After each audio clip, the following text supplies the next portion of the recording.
안녕하세요. 자유교회 이진우 목사가 보내드리는 아침 묵상입니다. 오늘도 예수 그리스도의 향기를 내는 복된 하루가 되시길 바랍니다. 11월 1일 수요일 아침 묵상입니다. 오늘은 올바른 지식이 없는 열심의 비극이라는 제목으로 로마서 10장 2절로 3절의 말씀 묵상합니다. 내가 증언하노니 그들이 하나님께 열심히 있으나 올바른 지식을 따른 것이 아니니라. 하나님의 의를 모르고 자기 의를 세우려고 힘써 하나님의 의에 복종하지 아니하였느니라. 교회에는 교회를 위한 것이라면 무조건 믿고 따르는 열성적인 교인들이 있습니다. 교회를 위한 것이라면 무조건 믿고 따르며 열성적인 태도를 가진 교인들은 다른 교인들에게 믿음이 좋다고 인정받습니다. 그리고 대부분 목사가 가장 좋아하는 교인이기도 합니다. 교회의 남들보다 열성적인 대부분 교인은 하나님께 받은 은혜에 대한 감동으로 자발적으로 교회 일에 헌신하는 자들일 것입니다. 존경하고 본받아야 할 훌륭한 기독교인들이 한국 교회는 참으로 많습니다. 이런 분들의 열정적인 헌신과 봉사가 있었기 때문에 한국 교회가 세계에서 가장 빠르게 성장할 수 있었습니다.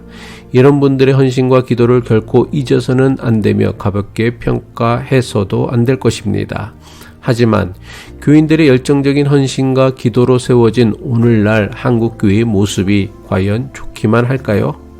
교회를 위한 교인들의 헌신과 섬김의 열정은 분명 존경할 만한 일입니다.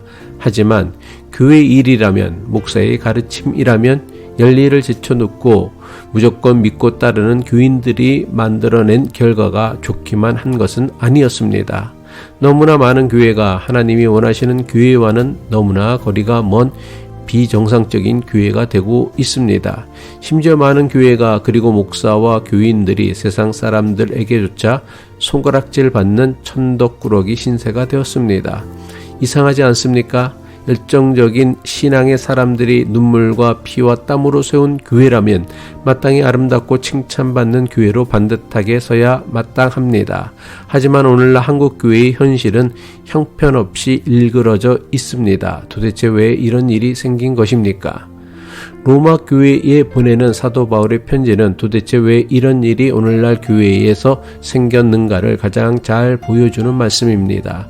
로마서 10장 2절로 3절의 말씀 다시 한번 읽습니다. 내가 증언하노니 그들이 하나님께 열심히 있으나 올바른 지식을 따른 것이 아니니라. 하나님의 의를 모르고 자기 의를 세우려고 힘써 하나님의 의에 복종하지 아니하였느니라.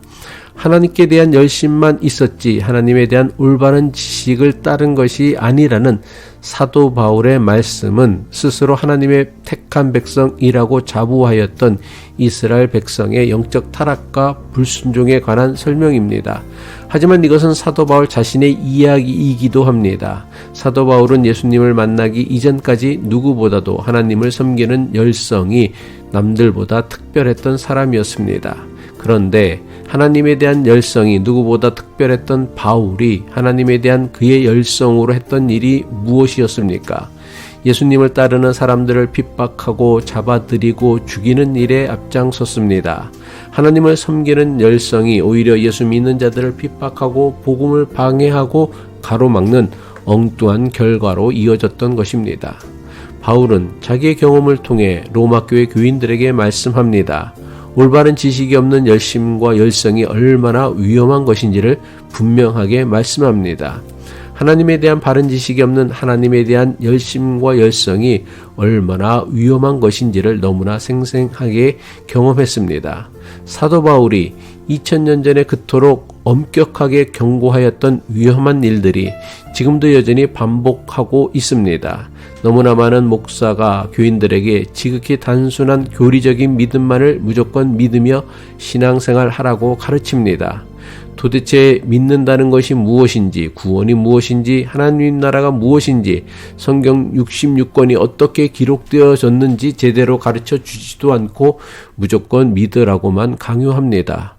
무조건 목사가 가르치는 말만 믿고 열심히 교회를 위해 봉사하고 희생하기만 하면 된다고 가르칩니다. 왜 이렇게 할까요? 일부 목사의 생각에는 교인들이 성경에 대해 그리고 하나님에 대해 너무 많은 지식을 가지게 되면 교인들이 비판적으로 된다고 생각합니다. 그렇게 되면 목사들이 목회하기가 힘들어지며 결과적으로는 교회 성장을 가로막는다고 생각하기 때문입니다. 그래서 성경이나 하나님에 대해 올바른 지식과 신학에 대해서 가르치지 않습니다.